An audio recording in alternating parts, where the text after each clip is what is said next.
రామారావు గారి చేతి మీద కృష్ణుడి బొమ్మ మీద ఉంటుందంట కదండి పచ్చబొట్టు. ఎప్పుడో ఉందండి అది, ఎప్పుడు చిన్నప్పుడు చిన్నప్పుడే వేయించుకున్నారు. తర్వాత సినిమాలోకి వచ్చిన తర్వాత వేయించుకున్నారు. అదే చదువుకునేటప్పుడు ఎంచుకున్నారు కదా కృష్ణుడిది అది. మీరు చదువుకునేటప్పుడు ఫ్రెండ్లీగా వెళ్ళొస్తూ ఉండేవాళ్ళు. చదువుకునేటప్పుడు రామారావు గారు చదివేటప్పుడు ఆయన కాలేజీలో కానీ లేకపోతే విజయవాడలో కానీ కలుస్తూ ఉండేవాళ్ళ వెళ్ళి. అదే ఉండేవి కదా, అన్నీ ఇక్కడ నుంచి వెళ్ళే కదా, పప్పుల ఉప్పుల దగ్గర నుంచి ఆయన పంపించారు. పైలట్ ట్రైనింగ్ అయ్యారండి. పైలట్ ట్రైనింగ్ అయ్యారా? గన్నవరం, అప్పుడు గన్నవరం విమానాశ్రయం యాక్టివ్గా ఉంది. పైలట్ ట్రైనింగ్ అయ్యారు అక్కడ.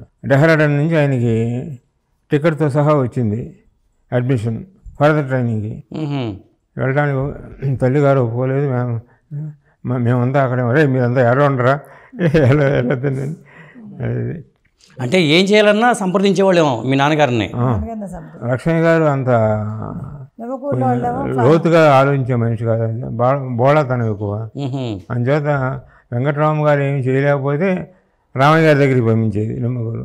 రామయ్య గారు కూడా కొంచెం ఇదిగా ఉన్నారు. రే మామయ్యకి వెళ్ళి కోనలు వెళ్ళి మామయ్యతో మాట్లాడరా అనేవారు. ఫైనల్ డెసిషన్ మా నాన్నగారిది. మీ నాన్నగారే? మా నాన్నగారిది. మొదటి నుంచి కూడా అంతే? మొట్టమొదటి నుంచి అంతే. నిమ్మకూరులోనే అందరూ లోన్కి వెళ్ళిపోయారు, కోనరాల్లోనే బయటకు వచ్చారు అందరూ ఫ్లైట్ ట్రైనింగ్. కానీ పెళ్ళికి రాలేదంట కదా, అడిగారంట కదా వాళ్ళ నాన్నగారు వాళ్ళ అమ్మగారు పెళ్ళికి, బసవతారంగా రామారావు గారు పెళ్ళికి రాలేదటగా? రాలేదు. ఎందుకంటే లక్ష్మణ్ గారి అక్కగారి పిల్లల్ని చేసుకోమని ఆయన ఓకే చేసుకోలేదని కోపం. భర్త రాలేదు కాబట్టి భార్య కూడా రాలేదు వెంకటరామ గారు. అది కానీ తర్వాత ఏమీ లేదు, పెళ్ళి అయిన తర్వాత మామూలే. నేను మెడ్రాస్ నుంచి హైదరాబాద్ వెళ్తే అందరూ కూడేవారు, చంద్రబాబు కానీ సెక్రటరీస్ కానీ. దేనికంటే కొన్ని ఆయన వినేవాడు కాదు, వీళ్ళు చెప్పినాయి నాతో నిదానంగా చెప్పి మేము తెల్లారుసామని ఆయనతో బ్రేక్ఫాస్ట్ నేను చేసేవాడిని 5 గంటలకి. అప్పుడు నిదానంగా చెబితే ఒకసారి ఒప్పుకునేవారు. అట్లా చాలా డిసిషన్ జరిగింది. ఓకే, రుక్మందరావు వచ్చారా అనేవారు సెక్రటరీస్ అంతా. వస్తే వాళ్ళ వలన వీలు కానిది మంచి పని ఏదైనా ఉంటే రామారావు గారు పట్టుదలగా ఉన్నారు, ఆయన విధానంలో చేయాలనుకుంటే దాన్ని మార్చాలంటే వాళ్ళ తరంగా అయ్యేది కాదు. మేము నిదానంగా చెప్తే ఒప్పుకునేవాళ్ళం. మేము ఇద్దరం పోట్లాడుకునేవాళ్ళం అండి. అంతా కాదు, బయట ఒక్కోసారి పిఏలు వాళ్ళు ఏంటంటే లోపల గట్టిగా ఘర్షణ పడుతున్నారంటే అది మా ఊరు పిల్లలతో అంతేయా, అది బెడ్రూమ్లో అయిపోయింది, బయటకు వచ్చేవాళ్ళు. అంతే. మా ఆడిటర్ గారు బ్రహ్మయ్య కమిటీ సీతారామ గారు తెలుసా మీకు? పేరున్నా నేను వీలునామాలు రాయటం అంతా వాళ్ళు చాలా వరకు ఈనాడుకి ఆయనే కదా ఒరిజినల్గా. రామోజీరావు చాలా సన్నిహితం ఆయన నేను రామారావు గారు ఇన్కమ్ ట్యాక్స్ సంబంధించి చేసినప్పుడు నేను ఆయన చెప్పలేకపోయేవాడు, నేను గట్టిగా పోట్లాడేవాడిని. బయటకు వచ్చిన తర్వాత అనేవాడు బీపీ చూపించుకున్నావా ఎప్పుడున్నా? మిమ్మల్ని అనేవాళ్ళ రామారావు గారు?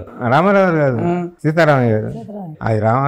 అది రూమ్లో అయిపోయింది కదా పని, బయటకు వస్తే ఒప్పించారు కదా అని. అదే అది రూమ్లో అయిపోయిందండి ఆ పని. ఇంకా బయటకు వస్తే నాకేంటి అంత గట్టిగా మాట్లాడుకునేవాడు.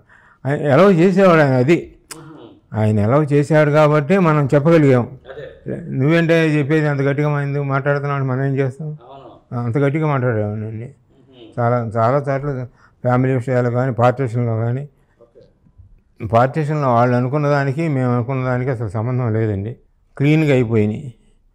అది చేయడానికి కూడా ఇట్ టుక్ 1 month. అట్లాగే బాలకృష్ణ రామకృష్ణ పెళ్ళి కూడా అందరూ వెళ్ళిపోయారు, నన్ను కూడా వెళ్ళమన్నారు. నేను వెళ్ళను, మీ పక్కన నేను ఉండాలి. అందరూ వెళ్ళారు కానీ పెళ్ళికి నేను రామారావు గారే వెళ్ళా పెళ్ళికి. ఓకే, ఒకేసారి జరిగింది కదా పెళ్ళి?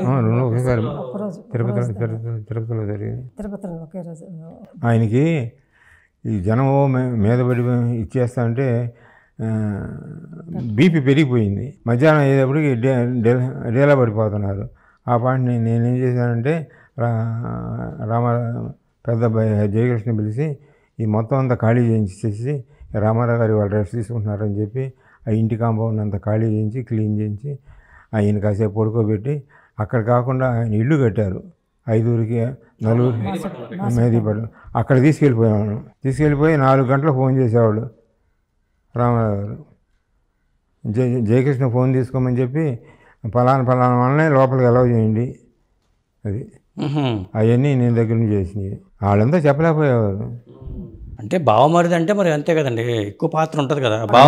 ఒకటండి బావమరిది, కానీ వినే ఓపిక ఎందుకు చెప్తున్నారు ఎంత వ్యతిరేకించినా కూడా తెల్లారుజామున మళ్ళీ అడిగేవారండి. ఏంటి నిన్న చెప్పావు చెప్పు ఒకసారి అని అడిగారు. కాబట్టి ఎంతకాలం ఆయన దగ్గర ఉండదు. అదే సామెత ఉంది కదండి, బావమర్తి బతుకు కోరతాడు. 60 నుంచి 88 దాకా ఉన్నానండి ఆయన దగ్గర.